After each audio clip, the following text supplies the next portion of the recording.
Gravar, antes que eu esqueça, né? Já tá gravando. Então hoje nós vamos aí para o nosso penúltimo encontro. Creio que é uma aula de para resolver isso aqui. E nós vamos entrar especificamente naquilo que ficou conhecido hoje, né? Nos 5 pontos do calvinismo.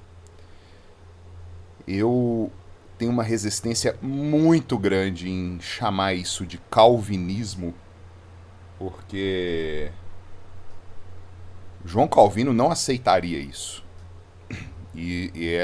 Esse nome foi dado, ele já era até morto já, quase 50 anos depois da sua morte. E eu prefiro chamar de as antigas doutrinas da graça, ou doutrinas da graça, né? Vocês podem perceber que nesses nossos encontros eu raramente toquei no termo, né, nessa expressão calvinismo, justamente para tirar esse estigma, né? Porque nós estamos numa igreja reformada, numa igreja calvinista, e há sempre esse estigma, né, de achar que aquele que nomeou a doutrina, no caso aqui João Calvino, né, ele é superior à escritura. E isso é uma mentira e precisa ser rejeitado. Até aqui a gente viu tudo o que a escritura nos apresenta sobre a condição humana, né, sobre quem é Deus. E hoje nós vamos ver como se fosse o resumo disso e como que os reformadores deram o nome, né? Porque não foi João Calvino, foi uma série de irmãos. Nós vamos ver aqui os documentos que foram feitos durante um período aí de quase 150 anos. A igreja evangélica ela nasceu em 1,5 século de construção. E, infelizmente, aí, né, no início do século XX, 1900 e alguma coisa aí, ela se perdeu de novo com a adentrada do pentecostalismo, os abusos da fé, e a igreja está precisando de uma nova reforma. Então hoje nós vamos ver aqui da onde que nós viemos, por que calvinismo, por que 5 pontos, o que é isso, né? Até aqui nós estudamos a doutrina bíblica de determinados assuntos, como vai aparecer no slide aí agora, ó. Vocês podem ver que até aqui, né, a gente viu cosmovisão, a visão de mundo, né, como que o mundo faz sentido para mim. E isso é fundamental para nos dar estrutura para viver. Os momentos de desânimo, de tristeza, os momentos em que enfrentamos a morte, as doenças, a decepção. Por que isso está acontecendo? A visão do mundo é que vai nos dar o substrato, né, para a gente poder caminhar. Como que eu vou encarar isso? E a gente tem vivido um momento em que o relativismo impera, né? Cada um tem a sua verdade e não tem uma verdade absoluta. O sentimento impera, aquilo que eu sinto é que prevalece. Seja feliz, né? O que falam por aí. E a gente está vendo que nunca houve tanto suicídio como está tendo nos últimos tempos. O ser humano está sem rumo. Ele está perdido mais do que nunca. Nós vimos sobre confessionalidade. Aí entra, né? Porque o que nós confessamos? Como dar a razão da esperança, né, que há em nós. Nós caminhamos pela palavra de Deus, as vozes do mundo contra a voz de Deus na Escritura. Nós falamos sobre a lei de Deus. Existem leis espirituais e existem leis naturais e leis espirituais. A gente obedece claramente às leis naturais. Eu dei até o exemplo, não sei se vocês lembram, né? Ou mandar alguém pular do alto de um prédio, a pessoa, não vou pular não, porque eu vou morrer, eu vou bater lá no chão e vou morrer. Existe uma lei natural aqui, a gravidade, que vai me arrastar pro chão. Só que a gente não está muito preocupado com as leis espirituais, não. E a gente desobedece às leis espirituais a todo momento. Da lei natural a gente tem medo, mas das leis espirituais parece que a gente não está muito aí, não. A gente viu sobre Deus, esse Deus que se revela na Escritura, a bendita Trindade, Deus Pai, Deus Filho e Deus Espírito Santo. Vimos esse Deus que criou todas as coisas, fazendo um contraste, né, com as novas descobertas aí dos telescópios, aquele James Webb, as teorias da evolução do Big Bang caindo por terra, porque não se sustentam com o avanço tecnológico. Novas teorias vão ter que ser colocadas no lugar, porque É a ciência que foi endeusada, a própria ciência na sua essência, ela não se arroga nada disso. É o homem idólatra que faz o seu ídolo, né? E a ciência, agora amparada com uma tecnologia muito mais avançada, ela está tomando o lugar da antiga ciência, que não tinha uma tecnologia tão avançada. Então essas teorias estão caindo por terra, a gente viu aqui, a palavra do Senhor permanece eternamente. Sua criação, seus decretos, a sua providência sustentando o mundo. A gente viu quem é o homem, quem é o ser humano, por que as coisas são como são hoje, o pecado que entrou no mundo, né? Pecado é transgressão da lei. Simples assim, existe uma lei espiritual.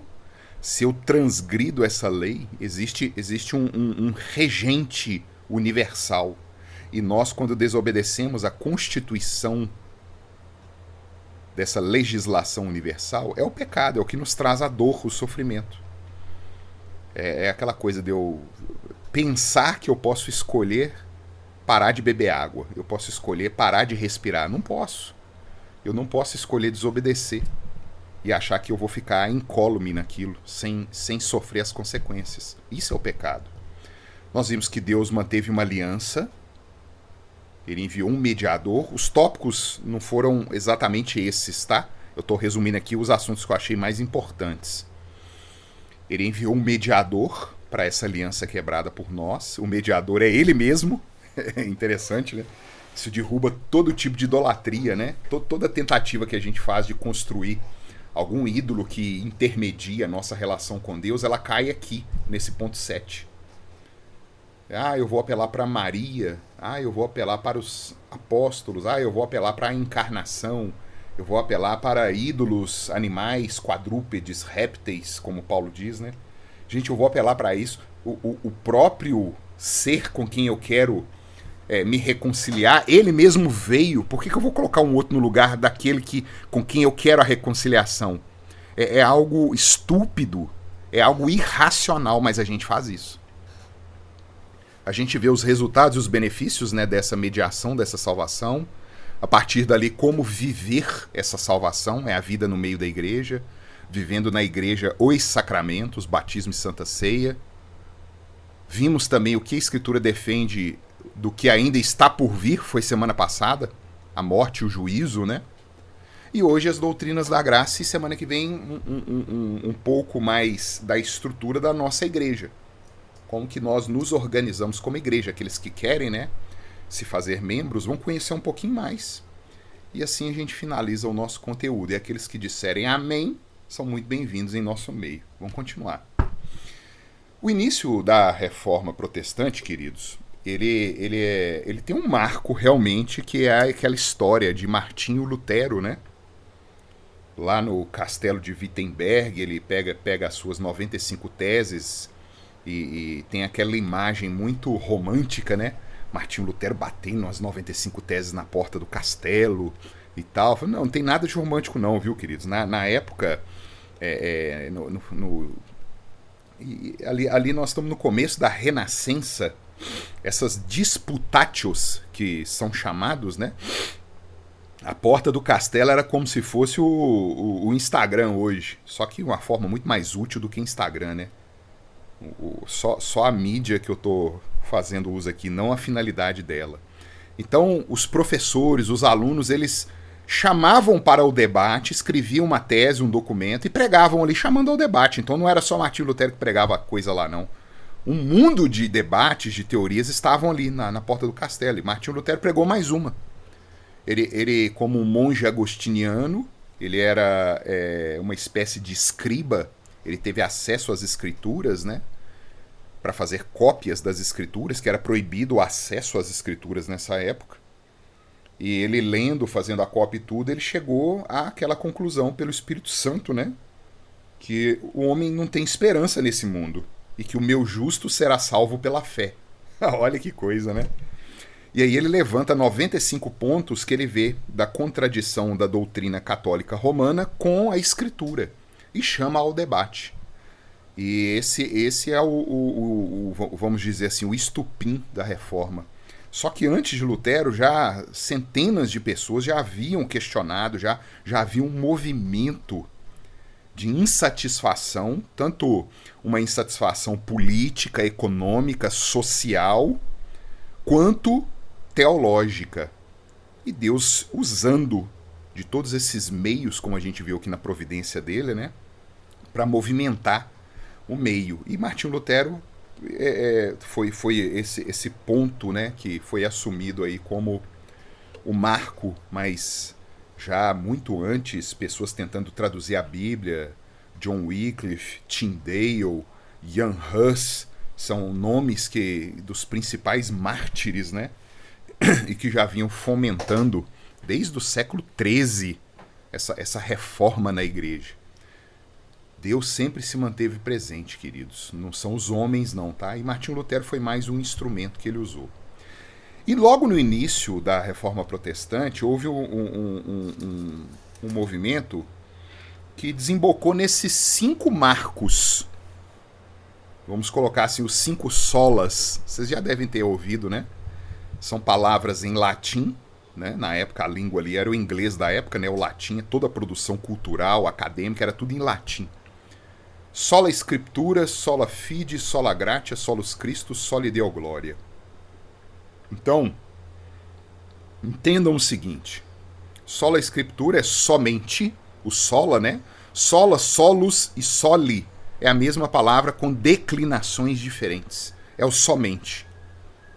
A declinação, ela indica, no latim, né, a declinação é o término da palavra, ele indica em que pessoa que ela está indicando, qual que é o tempo verbal, esse tipo de coisa.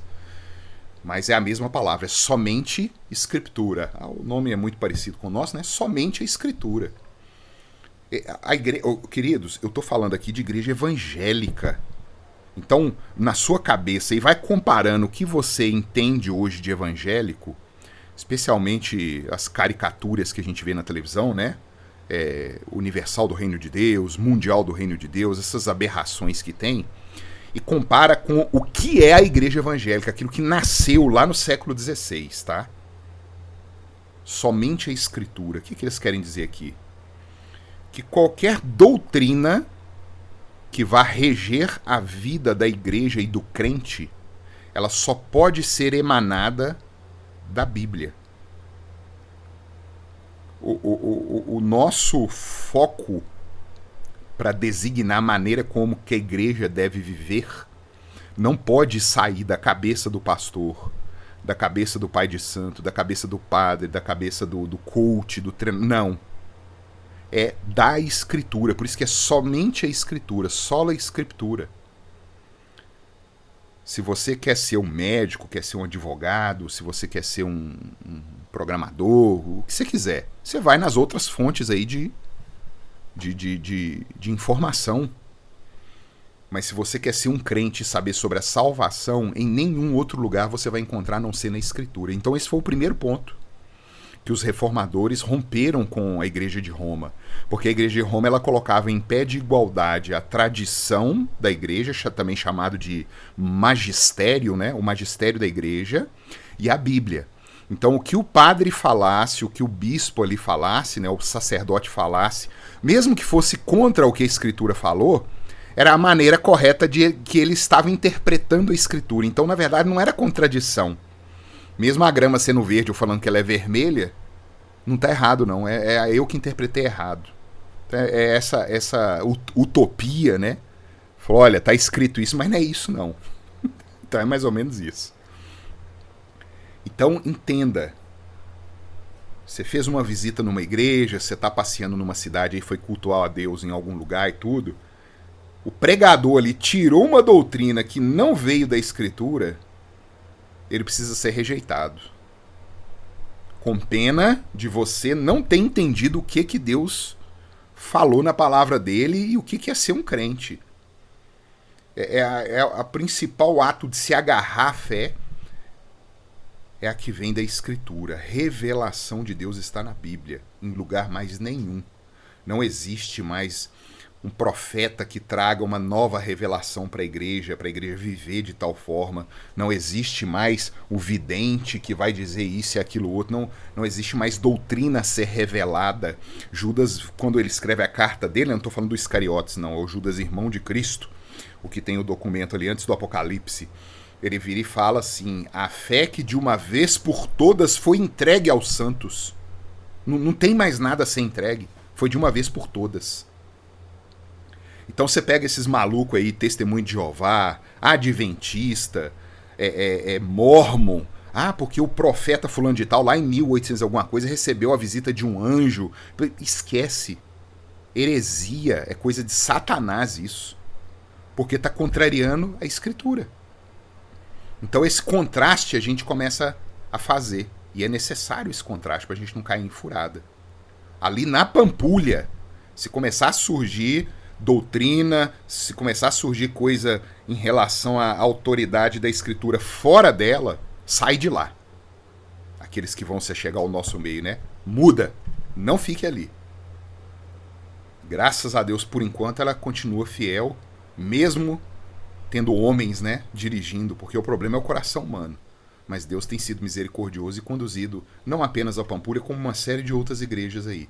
Mas é a minoria, viu, queridos? O remanescente é pequeno, como Isaías diz. Deus fala com Isaías, né? Em decorrência disso, veio um segundo ponto aí, que é sola fide. Então, como que eu me reconcilio com Deus? Esse Deus que a Escritura diz que nós entramos em guerra com Ele. Somente pela fé. Não há outro instrumento. A fé é um instrumento. E que Deus dá para nós, porque nem nós podemos produzir a fé, porque ela foi perdida no Éden. Eu espero que vocês estejam lembrando aí das aulas que nós tivemos, né, dos encontros, e a gente falando exatamente isso, como que esse pessoal conseguiu sintetizar, né, os 5 solas. Aqui nós não estamos falando ainda da doutrina calvinista não, tá? É os 5 solas. Sola Escritura, sola fide. É somente pela fé que o justo de Deus viverá. Eu preciso crer que o próprio Deus me deu a justiça dele. E eu não tenho justiça em mim. Se Deus olhar para mim e olhar para a sua lei, ele tem a obrigação de me matar. Deus é obrigado. Obrigado não é porque ele jurou. E ele não mente, ele não é menino, ele não é homem. Ele é Deus. E ele falou que a transgressão da lei traz morte. O salário do pecado é a morte. E é somente pela fé. Ah, mas eu tô indo pro céu, eu tô sendo salvo, é porque eu vou na igreja todo fim de semana, é porque eu acendo uma vela aqui em casa todo dia, é porque eu bebo a água benta, eu ponho em cima da televisão, o pastor ora lá na igreja e eu bebo aquela água ali, por isso que eu tô indo pro céu. Ah, eu tô indo pro céu porque eu tô guardando o sábado. Não, é somente a fé. E em decorrência da fé, nós podemos caminhar nos exercícios espirituais que Deus nos dá como uma bênção e não como obrigação. Eu ir na igreja todo domingo não é uma obrigação para eu alcançar nada, não. É uma bênção que Deus deixou para mim, para eu não desfalecer nessa caminhada no mundo. Ir à igreja já é a bênção. Você não vai na igreja para alcançar uma bênção. Você estar lá já é a bênção que foi alcançada por Jesus Cristo na cruz. E isso tudo, queridos, é somente pela graça. É gratia. Nós não fizemos nada para merecer. Ah, Deus me salvou porque eu fiz isso, aquilo, outro. Não. Era mortos em delitos e pecados. Isso aqui nós vamos entrar em mais detalhes no decorrer desse encontro. E é graça. Graça para nós, porque foi um preço altíssimo que o Deus pagou. O sangue derramado por ele na cruz. Para nós é graça. Ele não nos cobrou nada. É dado. Por isso que a oferta do Evangelho, ela é dada. A oferta do Evangelho, eu não tenho ouro nem prata, mas o que eu tenho eu te dou. Em nome do Senhor Jesus, levanta e anda. É a palavra de João e Pedro. Quando o mago Simão chegou perto de Pedro e falou assim, quando viu Pedro dando o dom do Espírito Santo, né, acontecia isso na época apostólica, né, Pedro tinha esse poder, era um dom que ele tinha, e ele impostava as mãos na pessoa e ela recebia o Espírito Santo. Simão virou para ele, me vende isso aí, quanto que eu pago nisso? E Pedro amaldiçoa ele, falando assim, ó, vai você e seu dinheiro pro quinto dos infernos. Por isso que é graça, você não cobra. Não tem valor. Muito ao contrário do que a gente vê nas igrejas hoje, né? Dá tanto que Deus vai te... Isso, aquilo outro. Não tem barganha com Deus. Ele é o dono da prata e do ouro. É graça. Não há dinheiro, não há ritual, não há pensamento, não há doutrina humana que possa ser desenvolvida que vá merecer o favor de Deus. É sola gratia. E por quê? Sola Escritura, sola fide, sola gratia. Porque é somente Cristo, o próprio Deus. A gente culmina nisso, né? É solos Cristos. Não há outra forma, outro mediador, como eu disse aqui, né? É Deus que desceu, queridos. Põe na cabeça. Quando você estiver tentado a se abraçar com algum ídolo que você fabrique no seu coração, fala, não, é somente Cristo. E essa terra aqui, ela está sendo entesourada por fogo. Ela vai ser destruída. E toda a obra humana sobre essa terra vai ser destruída. Mas aquilo que é obra de Jesus Cristo vai sobreviver e vai sobressair lá na frente. E todo esse conjunto é para somente a glória de Deus. Essa é a finalidade da Escritura existir. É dar toda a glória a Deus. Deus entregar a fé para nós, para que nós possamos crer. Entregar a fé aos seus eleitos é somente para a glória dele. Deus de graça morrer numa cruz é somente para a glória dele. Deus enviar o seu Filho unigênito nesse mundo para caminhar no meio de pecadores é para a glória dele. E nos esvaziar, é para nos humilhar, nos esvaziar. Querido, no dia que você entender e de fato, em oração, você chorar diante de Deus e reconhecer, falar, Senhor, eu tinha que estar no fundo do mais profundo do inferno e o Senhor me amou. E o Senhor me amou para a sua glória. Aí você entendeu o que é o Evangelho. Somente para a glória de Deus. Muitos argumentam, né? Até crentes, viu? Cuidado. A primeira pergunta do nosso catecismo diz assim, qual é a principal finalidade do homem? É a primeira pergunta. Glorificar a Deus e ter prazer, gozá-lo por todo sempre. A gente foi feito para Deus. Aí muitos podem perguntar assim, nossa, mas que Deus egoísta, né? O coração humano, ele é vaidoso. Quando nós não somos o centro da atenção, a gente grita. E muitas vezes a gente pode virar e falar assim, não, mas que Deus... O ímpio, com certeza, né? O ímpio vai virar e falar assim, não, mas que Deus prepotente criou as coisas para ele, para a glória dele, né? Como se fosse um tipo de vaidade, né? Ô, gente, sem apelar para a fé, só na base da lógica humana, isso já faz sentido. Se você debater com um incrédulo, virar para ele e falar assim, mesmo ele não crendo, tá? É só chamar a ele a razão. Vira e fala assim, olha, se existe uma escala universal e Deus é o primeiro, e todas as demais criaturas vêm depois dele, inclusive nós, né? Numa escala cósmica, vamos dizer assim, né? A Bíblia diz que o primeiro é o Senhor, incriado, ele nunca foi criado, ele sempre existiu, a gente viu isso aqui nas aulas, né? Conhecendo a Deus. Ele é o eu sou. Depois dele vem os seres humanos, depois dos seres humanos os anjos, depois dos anjos aí vem os animais, as árvores, o resto da criação. Aí, obviamente, aqui eu estou fazendo uma inferência, a Bíblia não fala em quem que é quem, né? O tamanduá vale mais do que o elefante. Não tem isso. Estou só dando um exemplo para a gente entender, logicamente, usando a razão, que Deus não é vaidoso. Se Deus é o primeiro, né? É o Criador, depois vem a gente, depois os anjos, depois o resto. Se Deus nos tivesse criado para nós mesmos, porque o pensamento moderno hoje é esse. Você vive para si. O que importa é a sua felicidade. O que importa é os seus sentimentos, é aquilo que você quer. Você é o centro. É o que a modernidade defende. Mas se tem alguém acima de mim que é Deus, se Deus me tivesse criado para mim mesmo ao invés de para Ele estaria me criando para algo menor. Então faz todo sentido Deus nos ter criado para Ele. Isso ao invés de nos trazer raiva, e eu digo aqui como um ser humano caído, né? como o ímpio olha, né? Ao invés de nos trazer raiva de Deus, tinha que nos trazer orgulho. Olha, Deus nos fez para Ele mesmo e Ele é o primeiro. Vocês conseguem perceber? E eu tô dando uma... De novo, tô falando igual Paulo em Romanos aqui, né? Eu falo como homem, tá? Usando só da razão. Isso já derruba qualquer tentativa de colocar vaidade em Deus, em arrogância, prepotência. Não. Ele é o primeiro e Ele nos fez para Ele. Se tivesse feito para nós mesmos, seria em segundo lugar. E eu não quero o segundo lugar, eu quero o primeiro. Eu quero é para Ele. Faz todo sentido. Só que o nosso coração é ruim. E nem o ímpio aceita isso. Não, eu quero é para mim mesmo e ponto final. Então esses 5 pontos, queridos, foi o começo.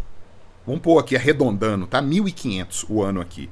Lutero foi em 1517 e tal. Vamos arredondar para ficar fácil a conta, né? 1500 começa a igreja evangélica e eles defenderam já de cara esses 5 pontos. Somente a escritura, somente a fé, somente a graça, somente Cristo e tudo para a glória de Deus somente. Qualquer doutrina, qualquer opinião que entre em choque com alguma coisa dessa aqui tem que ser rejeitada. Ponto final. Só Deus é merecedor de toda a glória. Aí veio o desenvolvimento, como eu disse, né? Eu peguei aqui o primeiro ponto aí, ó. Não sei se está dando para todo mundo ver, né? Tá muito pequititinho. Eu peguei só os principais, tá? Foram muitos outros documentos produzidos, mas eu peguei os principais. Começou ali com as 95 teses de Lutero, em 1517 na Alemanha. Então perceba o seguinte: o ano e o local. Gente, na época não tinha e-mail, na época não tinha WhatsApp, na época não tinha Instagram, na época não tinha Facebook, não tinha comunicação. Tinha um courrier na Europa ali, mas nem sei como que a coisa funcionava. Você mandava uma carta, era para chegar daqui 5 meses no outro lugar onde ela foi destinada. Então, assim, a operação do Espírito Santo... eu me atrevo a dizer aqui que, tirando a patrística, né, que foi um momento ali logo após a morte dos apóstolos, os pais da igreja vieram produzindo, né, literatura, documentos teológicos. Tirando a patrística, esse momento aí da Reforma Protestante, em torno de 150 anos, foi o principal momento teológico do mundo. Foi o nascimento da igreja evangélica. Isso que vocês estão vendo em tela aí, foi produzido debaixo de guerra, debaixo de sangue derramado. O cara, para abrir a boca e falar que era crente, ele estava disposto a morrer. Em diversos países da Europa, na ilha, né, na Grã-Bretanha, durante 150 anos, olha lá, 1517 a 1649, o último. Hoje qualquer desgraça abre a boca e fala que é crente. Mas aqui não, aqui a coisa era séria. Você consegue entender o que o cara virar assim, não, eu creio em Jesus Cristo e que se me matarem aqui agora eu tô no céu. E ele defendia aquilo ali com a alma e o corpo dele. E isso aqui foi abandonado pela igreja. Hoje se vive uma brincadeira. Hoje nós vivemos um circo. E chama isso aí de igreja, né? Eu falo aqui de forma geral, né? Que a gente tem visto aí, especialmente nos meios de comunicação. A palhaçada que a gente tem vivido. Mas essa época aqui é uma época em que os verdadeiros homens e mulheres de Deus, eles despontaram, entregaram sua vida para que subsistisse a doutrina. Eles se reuniram e falaram assim, gente, o que é ser um evangélico? O que é crer em Jesus Cristo? E eles puseram no papel, é isso, é isso, é isso, é isso, é isso. E a igreja abandonou isso a partir ali de 1900 para cá. Justamente por causa da pós-modernidade, né? O sentimentalismo, o secularismo. Nós temos, além aí das 95 teses de Lutero, os 67 artigos de Zwinglio, foi um outro grande reformador na Suíça, 1523, as 10 conclusões de Berna, 1528, na Suíça, a Confissão Tetrapolitana de 1530 na Alemanha, a Declaração Sinodal de Berna, 1532, na Suíça, Primeira Confissão de Basileia, 1534, na Alemanha, Confissão de Genebra, 1536, na Suíça. Gente, o negócio explodiu de uma forma, e o povo conhecendo a Cristo, o Espírito Santo invadindo os corações. Primeira Confissão Helvética, 1536, na Suíça. Instrução de Fé, 1537, na Suíça. Catecismo de Genebra, 1542, na Suíça. Acordo de Zurique, 1549, na Suíça. O Catecismo de Enden e a Confissão de Frankfurt, 1554, na Alemanha. Confissão de Fé de Guanabara. Olha que interessante isso, queridos. Muita gente não sabe. O primeiro país a ter uma confissão de fé em um culto evangélico nas Américas, América do Norte, Central e Sul, foi Rio de Janeiro, na praia de Guanabara. O governador era Vila Gagnon, pediu João Calvino que enviasse para ele missionários, pastores, para evangelizar a costa brasileira. Calvino enviou, e em 1558 eles chegaram na Baía de Guanabara e escreveram a Confissão de Fé de Guanabara, mas Vila Gagnon, ele mudou o posicionamento e alinhou aos jesuítas católicos, mandou matar os pastores, e na noite, para ele ter o que acusar, né, os pastores no outro dia, ele falou com os pastores assim: escrevam o que vocês creem. E os caras numa cadeia,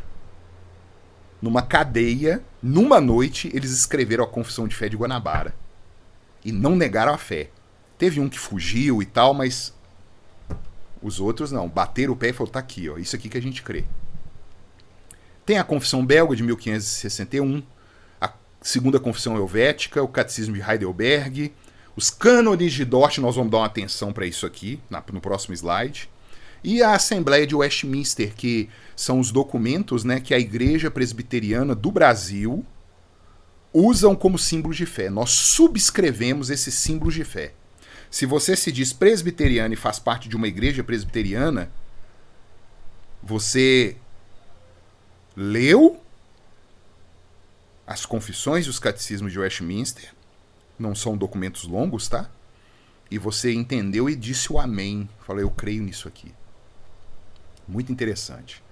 Hoje são muito conhecidas, né, a Confissão de Fé e os catecismos de Westminster, que a IPB subscreve, e nós também usamos muito aqui é chamado de três formas de unidade, que é os cânones de Dort, que eu falei que nós vamos ver um pouquinho deles, o Catecismo de Heidelberg e a Confissão Belga. São conhecidos como as três formas de unidade.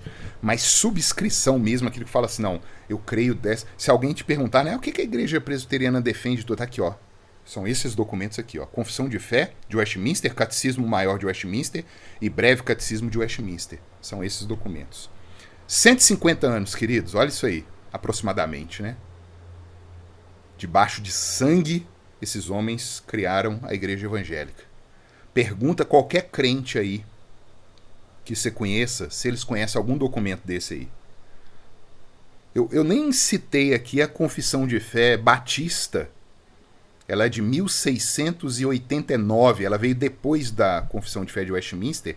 É basicamente uma cópia da Confissão de Westminster, só que os batistas não creem no pé do batismo. Eles creem que o infante ele tem que crer, né, para poder batizar. Nós vimos isso aqui na aula dos sacramentos, que isso vai contra o Antigo Testamento. Eles creem que o batismo é por imersão, a gente viu que não é só por imersão. E eles pegaram a Confissão de Fé de Westminster, criaram uma cópia dela tirando esses pontos em 1689. E chama Confissão Londrina, que foi feita em Londres, né, na Inglaterra. Os batistas subscreviam isso. Pergunta um batista se ele conhece a Confissão Londrina. Não conhece. Nós estamos vivendo... Gente, talvez seja o pior momento da igreja evangélica. Nós estamos vivendo ele. Vamos continuar. Cânones de Dort, como eu falei aqui. Dordrecht é uma cidade na Holanda, por isso que chama Dort, né, uma abreviação, né? E logo após, um breve histórico aqui, né? O que é esse cânones, né? Cânones são documentos, né? Logo após a Reforma Protestante, começou a surgir um ensino muito embalado pela Renascença, pelo Iluminismo, que as ideias iluministas estavam começando, né, a circular na Europa. A Revolução Francesa vai acontecer aqui em 1789, mas não é só ali, foi um processo que foi fermentando. Então esses ideais humanistas, né, de emancipação do homem, ciência, razão, a própria, o próprio, a própria aversão à Igreja Católica, porque a Igreja Católica se imiscuía em todas as áreas da vida, né? E a Renascença trouxe esse ressurgimento do retorno às fontes, aos filósofos gregos, a burguesia em ascensão, os novos ricos, né? Então, nesse meio, começou a adentrar dentro da igreja evangélica esses anseios humanos de independência, de autonomia, de emancipação da humanidade. E a graça, a corrupção do coração humano começou a perder força, a escritura começou a perder força, e essas teorias humanistas adentraram a igreja. Por que eu estou tocando nesse assunto? Porque a história corre junto com a teologia, com a economia, com a sociologia, tudo corre junto. O mundo é de Deus. Quando essas defesas, né, de que o homem não é tão mau assim, que o pecado não destruiu toda a vontade do homem, que o homem de per si, ele pode se virar a Deus, ele pode retornar ao seu Criador e tudo, eles viam isso como tão afrontoso a doutrina, né, da Escritura, tão grave se mexer num ponto desse, né, tirar a glória de Deus na salvação do homem, a ponto do próprio homem ter que aceitar a Deus e não o contrário, porque Jesus fala, aquele que o Pai me dá, esse vem a mim, e o que vem a mim eu não lanço fora. Aí parece que virou o contrário, né? Que o Deus que o homem recebe, o homem não joga fora. É alguma coisa nesse sentido, inverteu-se a graça. O homem passa a ser o centro dos esforços de evangelização, e não o Senhor, a glória de Deus, como a gente viu. E aí em 1618 a 1619, se convocou uma assembleia envolvendo vários países da Europa, inclusive a Grã-Bretanha, na cidade de Dordrecht, para combater esse novo ensino que estava nascendo na faculdade de Leiden. Era a faculdade lá na Holanda, né, onde um tal de Jacó Arminius começou a disseminar esse ensino e foi agravado pelos discípulos dele. E aí eles chamaram, falaram, não, ficou reconhecido como a remonstrância, né? Não, isso aqui está errado, o que vocês estão defendendo está errado, nós queremos saber o que está acontecendo aqui. E convocaram essa assembleia. Ficou conhecida como a assembleia que produziu os cânones de Dort. Esses homens que vieram com essas ideias humanistas, eles defendiam 5 pontos. Eles defendiam que a vontade humana, o pecado, ele não destruiu completamente a vontade humana. Eles defendiam que Deus elegeu, sim, pessoas, mas Deus olhou lá no túnel do tempo e Deus dependeu de ver aqueles que teriam fé para poder eleger essas pessoas. Então elas mereceriam a eleição para ser salvo se elas demonstrassem fé. Já que o ser humano não é totalmente corrompido, né? Com a pregação do evangelho ele pode ouvir e falar, não, eu quero Deus. Eu escolho esse Deus. Já que ela exerceu fé, então a eleição ela é condicional a isso, ela é condicionada. É o que esses homens defendiam. E que a graça de Deus em oferecer o evangelho ela pode ser resistida, uma pessoa pode final e cabalmente declinar do chamado de Deus, que a expiação de Cristo foi pelo mundo inteiro, Cristo morreu por cada ser humano desse mundo. E que mesmo aqueles que se converteram ao evangelho, em determinado momento da vida, eles podem se desconverter e abandonar a fé, e caminhar fora e ser condenado. Isso foi um escândalo para a época. E hoje é o que está sendo pregado nas igrejas aí, a maioria, viu? Então essa reunião, ela durou quase um ano. Imaginem, hein? Quase um ano. Um homem chamado Gomarus, ele foi escolhido um professor de Leiden, né, para se opor a essa doutrina com os remonstrantes, né? E disso, no final, os países da Europa reunidos, né, para debater essa questão, Desse final saíram os cânones de Dort. Quem tem a Bíblia de Genebra, segunda edição, e tem os símbolos de fé no final, eu convido a ler, tá? Pra você conhecer mais profundamente, que nós não vamos fazer isso porque não dá tempo. E aí, cada ponto que esses homens levantaram, né, que defende esse humanismo dentro da fé, dentro da igreja, foram combatidos com Bíblia, porque aí abandonaram a filosofia deles e entraram com a Bíblia. E o primeiro ponto a ser combatido foi a depravação. Os arminianos defendiam a depravação parcial, e aí vieram os evangélicos e falaram, não, a depravação é total. O homem está corrompido. E o que significa isso, queridos? Depravação total. E é interessante, já chama atenção aí, né? Os termos em inglês, né? Total depravity, e unconditional election, limited atonement, irresistible grace e perseverance of the saints. Se você pegar a primeira letrinha de cada um, dá tulip, que é a flor, né? Por isso que a tulipa é o símbolo das doutrinas da graça. Isso aqui Calvino já tinha morrido, os reformadores já tinham morrido, tá? Nós estamos falando aqui de 100 anos depois da reforma protestante ter estourado. A depravação total, ela defende, como nós vimos aqui nas aulas, e não demos nome, hein? Olha que interessante, agora nós vamos sistematizar. Ela defende que toda a humanidade foi afetada. Toda a humanidade ela foi danificada, queridos. Nós fomos distorcidos. O pecado fez isso com a gente. E o que Paulo fala em Efésios, capítulo 2, é que nós estamos mortos. Se você chega de um lado de um caixão e faz uma proposta, a melhor proposta que for para um morto, ele não vai viver. É mortos em delitos e pecados.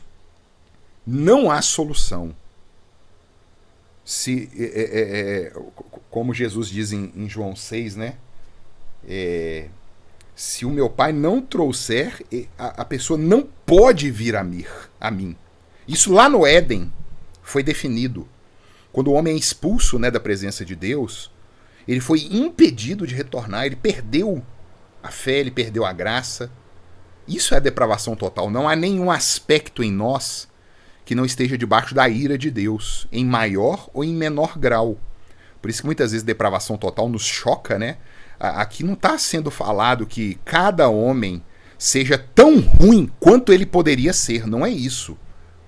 Mas fala que todos os setores da nossa vida, todos os aspectos da nossa vida, eles estão de uma forma ou outra maculados. Eles perderam a inocência, eles sujaram. Mais uma vez, em alguns em maior grau, em outros em menor grau, mas não é puro mais. E diante de Deus é necessária a pureza. Para isso Deus teve que derramar sangue. Se a situação não fosse tão séria, Deus não precisava morrer, queridos. Essa é a questão. A gente sempre tem que voltar para a cruz, né? A cruz nos mostra o tamanho do amor de Deus e nos mostra o tamanho da ira de Deus. Ele precisar matar o próprio filho por causa disso aqui, da depravação. Então eles já derrubaram o primeiro ponto. Está perdido. Não há recuperação. Então, se está perdido e não há recuperação, se é morto, né, e um morto não pode reagir, igual Ezequiel fala lá no capítulo 37 do seu livro, né, o vale dos ossos secos, e a única coisa que podia dar a vida àquilo ali era o sopro do Espírito Santo. É o que Deus fala com Ezequiel. Então profetiza, o filho do homem. Profetiza a palavra do Senhor. E aí veio o Espírito como um vento e entrou nos ossos. Por isso que, em decorrência disso, o segundo ponto lá dos arminianos foi derrubado. E lembrando aqui, Jacó Arminius começou a doutrina, por isso que chama arminianismo, tá? Esses nomes assim vocês não precisam decorar, não. Vocês têm que conseguir identificar heresia. Essa que é a questão. Então, se o homem é morto e não pode, né, a vontade dele é escrava do pecado, Cristo vira e fala assim, aquele que peca é escravo do pecado. Olha que coisa grave que Jesus está dizendo pra gente. Quem que não peca? E se pecou é porque você é escravo do pecado. E do diabo é a palavra dele em João. A única solução é o que vem logo após. Ele vira e fala assim, mas se o Filho vos libertar, verdadeiramente sereis livres. É a única solução do homem. Em decorrência disso, vem a eleição incondicional. O que significa isso? Incondicional. Deus não olhou nada. Nós vamos olhar um morto que está apodrecendo e vai escolher o que ali? Então, a soberania de Deus entrou em cena. E para manifestação da sua glória, é isso que mata o ímpio de raiva. É para manifestar a glória de Deus. Deus vira em Ezequiel 36 e fala assim: não é por amor de vós que eu faço isso. Fique bem entendido. É pela glória do meu nome que eu vou purificar vocês dos seus pecados. Eu vou aspergir água pura sobre vós e vou colocar o meu espírito dentro de vós. O ímpio não aceita isso. É incondicional, é para a glória do nome de Deus. Em nós não há o que ser observado. Deus escolhe dar a vida eterna sem ter visto nada de bom em nós. Não fostes vós que me escolhestes a mim. Pelo contrário, eu vos escolhi a vós outros e vos designei para que vades e deis frutos, e o vosso fruto permaneça. É a palavra de Cristo. Em diversos outros textos, Romanos 9, nós lemos aqui algumas vezes, para que o decreto da eleição prevalecesse antes que os gêmeos fizessem bem ou mal, os neném no ventre da mãe deles, Jacó e Esaú. Já fora dito ao mais velho: você será servo do mais moço, porque eu amei Jacó e odiei Esaú. Esse é o Deus da Escritura. Há um problema na humanidade. E Deus, para a glória do nome dele, resolveu não deixar a humanidade inteira perecer. Mas ele elegeu, sem olhar nada naqueles que ele escolheu, salvá-los para sua glória. E isso, ao invés de exaltar o nosso ego, então sou um eleito de Deus, e bater no peito, isso tem que nos deixar de uma forma tão constrangida. Senhor, o que o Senhor viu em mim? Eu sou igual o estuprador, a prostituta, qualquer um. E exatamente, ele não viu nada. É para a manifestação da glória dele. E aí a gente caminha em paz. Não querendo coisa alta demais, sem ser vaidoso. Alguém que bate no peito, irmãos, porque isso acontece, viu? Preste atenção. Alguém que se gloria da eleição. Eu já vi isso, tá? Não, mas eu sou um eleito de Deus. Os judeus faziam isso. Nós somos filhos de Abraão. Ele não entendeu o que é a eleição e aonde que ela nos coloca. Se ele se gloriou, é porque ele é um ímpio. Ele está glorificando a si mesmo e não a Deus.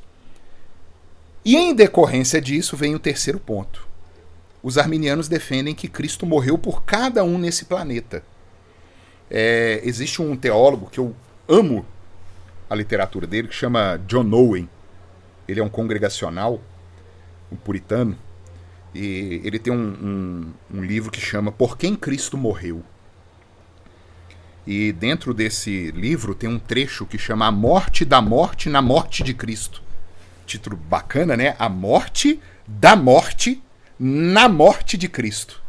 E lá ele fala: se Cristo morreu por cada ser humano dessa terra, não existe inferno então. Porque as pessoas estariam pagando o pecado delas novamente, pelo qual Cristo pagou. E ele vem indagando uma série de implicações em defender que cada ser humano é salvo. Isso é universalismo, isso é heresia da mais pura. Quem está defendendo isso aí é Caio Fábio, é Ricardo Gondim, é só herege. Heresia pura.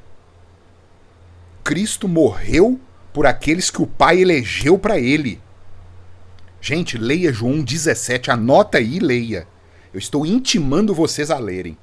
João 17 é a oração de Jesus Cristo pelos eleitos antes da morte dele na cruz. Ele vira com Deus e fala assim: Deus, meu Pai, eu não oro pelo mundo, mas eu oro por aqueles que o Senhor me deu.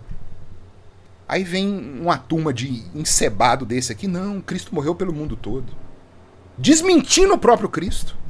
Eu chego a ficar nervoso com um negócio desse. O sangue de Cristo salvaria o universo inteiro. Mas ele é tão precioso que ele foi derramado por aqueles que o Pai deu, como ele mesmo ora. Aqueles que o Pai me dá, estes vêm a mim. E os que vêm a mim, de maneira nenhuma os lançarei fora. E como que isso é operado? Pela pregação do Evangelho, é o chamado. Nós não sabemos quem são os eleitos, mas eu sei que eu posso pregar para a pessoa mais ordinária que eu entenda que seja nessa vida, que se o Espírito Santo entrar no coração dela, ela vai se converter. Então há esperança para todos. Esse é o grande trunfo da eleição. A gente sabe que existe a eleição. A gente não sabe quem são os eleitos. E a única forma de revelar o Espírito Santo no coração de um ímpio morto em delitos e pecados é fazer exatamente o que Ezequiel fez lá no Vale dos Ossos Secos. É profetizar. Assim diz a palavra do Senhor. Jesus Cristo, o Filho de Deus, veio nessa terra. E se você crê que ele morreu por sua vida e se arrepender dos seus pecados, você estará com ele na glória, será salvo do inferno. O inferno que tanto você e eu merecemos. Essa é a mensagem do Evangelho.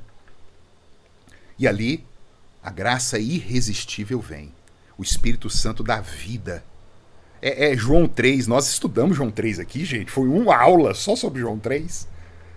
O Jesus ele fala com Nicodemos, o Espírito é como um vento. Ele usa inclusive o que o profeta Ezequiel, ele usou com o profeta Ezequiel lá no Ezequiel 37, né?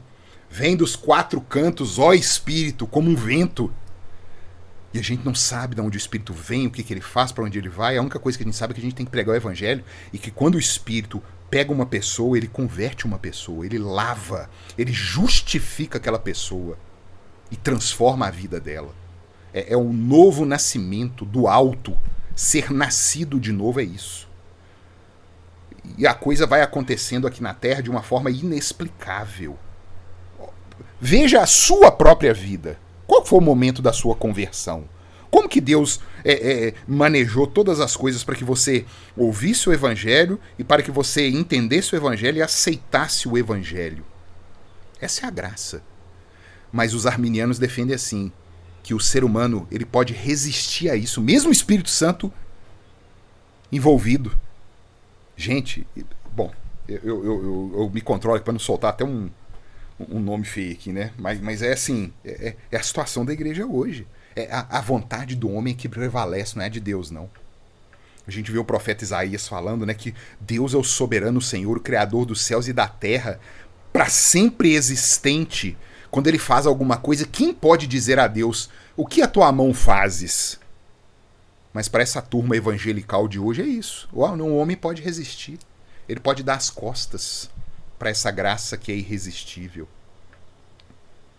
E por fim, esses que foram lavados no sangue de Cristo, eleitos, mortos em delitos e pecados e alcançados pela graça, eles vão perseverar até o fim. É a perseverança dos santos.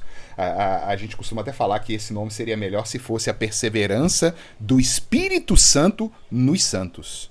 Porque é Deus que persevera em nós. Aquele que o Pai salvou, começou boa obra, este vai completá-la, né? O Pai vai completá-la até o dia de Cristo Jesus.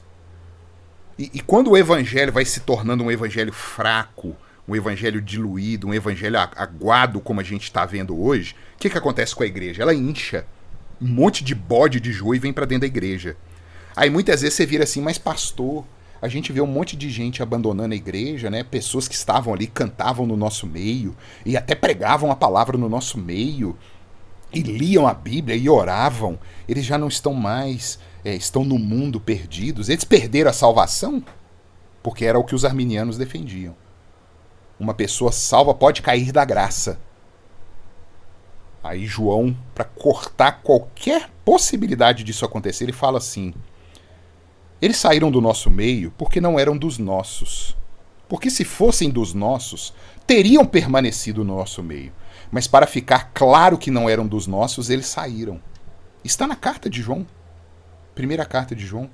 Saíram do nosso meio porque não eram dos nossos. O Evangelho ele é caríssimo para Jesus Cristo. Gratuito para nós. Mas é algo que quando uma pessoa, queridos, eu perco até as palavras, quando uma pessoa que defende que alguém que conheceu o Espírito Santo, alguém que conheceu a Cristo, pode deixá-lo, eu duvido muito da conversão de uma pessoa dessa.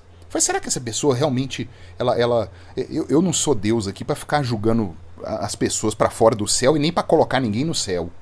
Eu sou meramente um pastor que vive no bairro Copacabana, no meio do nada aqui, né? Mais um no mundo.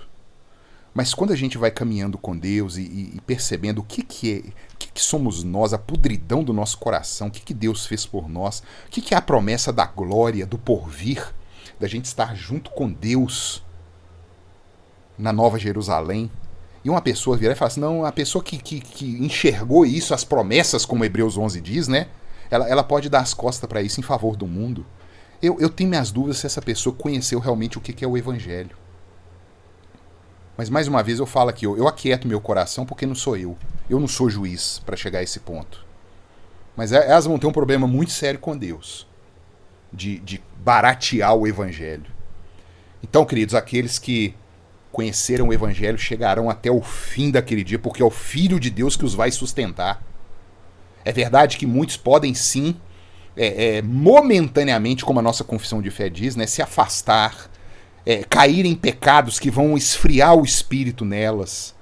Mas, sendo elas uma eleita, Deus vai buscar, faltando até pedaço, viu? Jesus fala isso. Antes de entrar no céu faltando um olho, faltando uma mão, do que no inferno inteiro.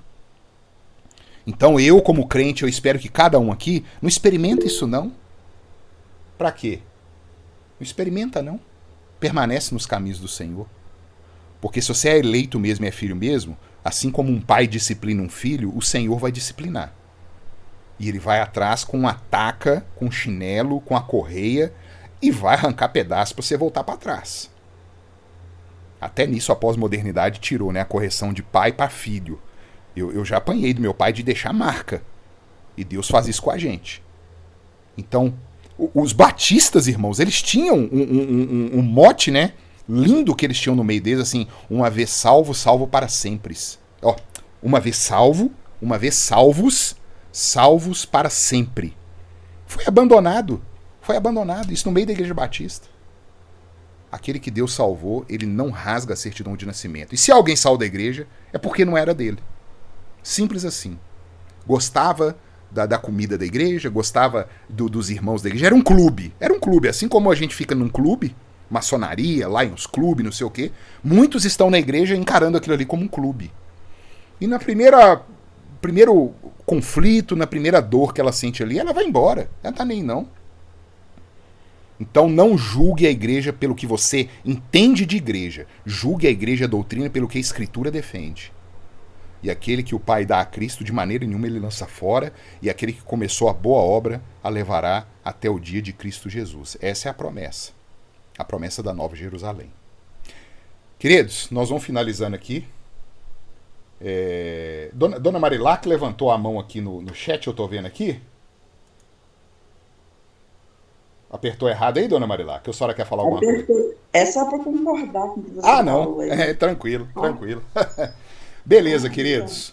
Semana que vem nós estamos juntos aí de novo. Último encontro. Eu já vou abordar os queridos aqui essa semana, né? Pra sentir de vocês, se vocês entenderam, se há uma dúvida aí. E isso aqui é a fé presbiteriana. Nada além, nada quem. Vocês não vão ver microfone sendo entregue para demônio dentro da igreja, vocês não vão ver gente rolando debaixo dos bancos, dizendo que tá cheio do Espírito, vocês não vão ver profetada dentro da igreja, vocês não vão ver louvor com fumaça, com luz, parede preta, vocês não vão ver nada disso. Cada um aqui vai ver o que já tem visto nessa caminhada. É aquilo ali, a simplicidade do culto, um culto que Deus exige de nós. E a fé que é simples e que foi exposta para vocês. Deus abençoe, viu? Um abraço e até semana que vem. Amém. Deus abençoe. Amém. Vocês.